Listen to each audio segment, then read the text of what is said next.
जो इस पूरी कहानी को एक बिल्कुल नई आवाज देता है।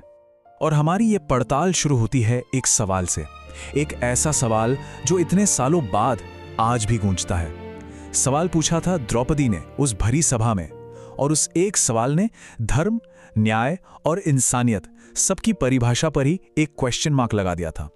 तो चलिए चलते हैं सीधे उस शर्मनाक दिन में जहां से इस पूरे महाविनाश की नींव पड़ी। जरा सोचकर देखिए, एक महारानी 5 पांडवों की पत्नी और उसे बालों से पकड़कर एक भरी सभा में घसीटा जा रहा है। यह हुक्म था दुर्योधन का। और यह सिर्फ कोई शारीरिक हमला नहीं था, नहीं, ये एक औरत के सम्मान, उसकी इज्जत पर सीधा हमला था। और ये जो गाना है ना, इसके शब्द उस पल की हैवानियत को बिल्कुल चीख चीख कर बताते हैं। मतलब ये सिर्फ एक बेइज्जती नहीं थी, ये तो समझिए पूरे कुरुवंश के ताबूत में आखिरी कील ठोकने जैसा था। इसके बाद सिर्फ विनाश ही लिखा था। तो अब चलते हैं उस मोमेंट पर जब इस बेइज्जती और खामोशी के बीच एक आवाज गूंजी, द्रौपदी की आवाज, जो इंसाफ के लिए उस पूरे की पूरी सभा को चैलेंज कर रही थी। चारों तरफ सन्नाटा, और उस सन्नाटे में गूंजती है उसकी आवाज। सोचिए, एक अकेली रानी, और वो किससे मदद मांग रही है? धर्म के सबसे बड़े रखवालों से, अपने पतियों से, अपने बड़ों से, अपनी ही इज्जत बचाने की भीख मांग रही थी।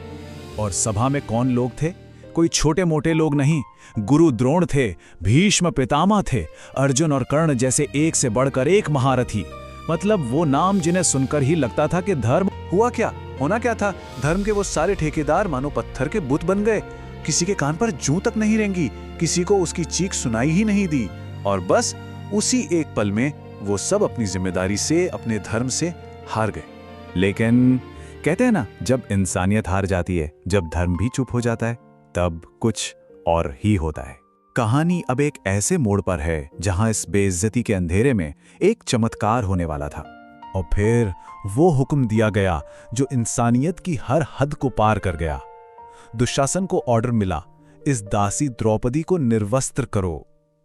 ये उसके शरीर पर नहीं, बल्कि उसकी आत्मा पर किया गया आखिरी हमला था।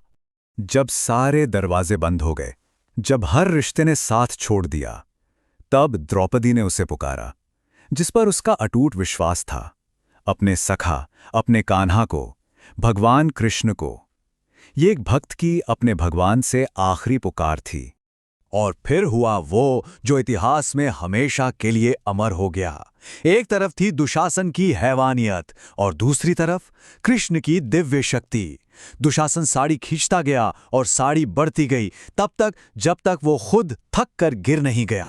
और आयरनी देखिए, वो लोग एक औरत को निर्वस्त्र करना चाहते थे, लेकिन उस दिन उस भरी सभा में मौजूद हर मर्द अपनी इज्जत से, अपने धर्म से और अपनी मर्दानगी से खुद नंगा हो गया। बस अब आंसुओं की जगह अंगारों ने ले ली थी। बेइज्जती का घड़ा भर चुका था, और अब बारी थी उन कसमों की, उन प्रतिज्ञाओं की जो खून से लिखी जानी थी। पांडवों की खामोशी टूटी और उनके अंदर का ज्वालामुखी फट पड़ा। पहली आवाज द्रौपदी की ही थी, जिसने भीम को ललकारा और कहा कि दुशासन के उन हाथों को उखाड़ फेंको जिन्होंने उसे छूने की हिम्मत की थी। और फिर गरजे भीमसेन।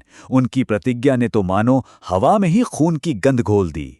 अब ये कोई राजपाट का झगड़ा नहीं रह गया था, नहीं, ये एक ऐसी खूनी दुश्मनी बन चुकी थी जिसका अंत सिर्फ और सिर्फ मौत से होना था। लेकिन बदला सिर्फ गुनहगारों से नहीं लिया जाना था। द्रौपदी का श्राप उन सब के लिए था जो वहां चुपचाप खड़े ये सब तमाशा देख रहे थे।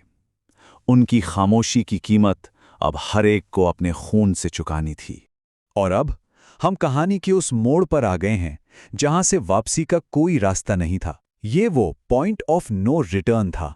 अब ये समझने का वक्त है कि कैसे सिर्फ एक बेइज्जती और कुछ कस्मों ने इतिहास के सबसे बड़े, सबसे भयानक युद्ध को जन्म दिया। ये जो पूरी चेन ऑफ इवेंट्स है वो कुछ ऐसी है। पहले हुआ अपमान, उस अपमान ने जन्म दिया प्रतिज्ञा को, प्रतिज्ञा ने रास्ता दिखाया सर्वनाश का, और उसी सर्वनाश का नाम पड़ा महाभारत। अब सुलह, सफाई, बातचीत, इन सब के सारे दरवाजे हमेशा हमेशा के लिए बंद हो चुके थे।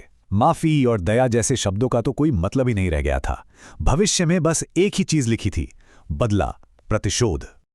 और गाने की ये लाइन उस आने वाली तबाही का सिर्फ एक अंदाजा देती है। सोचिए, एक ऐसा विध्वंस जिसे शायद तीनों देव भी कभी नहीं भूल पाएंगे। ये सिर्फ इंसानों का युद्ध नहीं था, ये एक पूरे के पूरे युग का अंत था। और आखिर में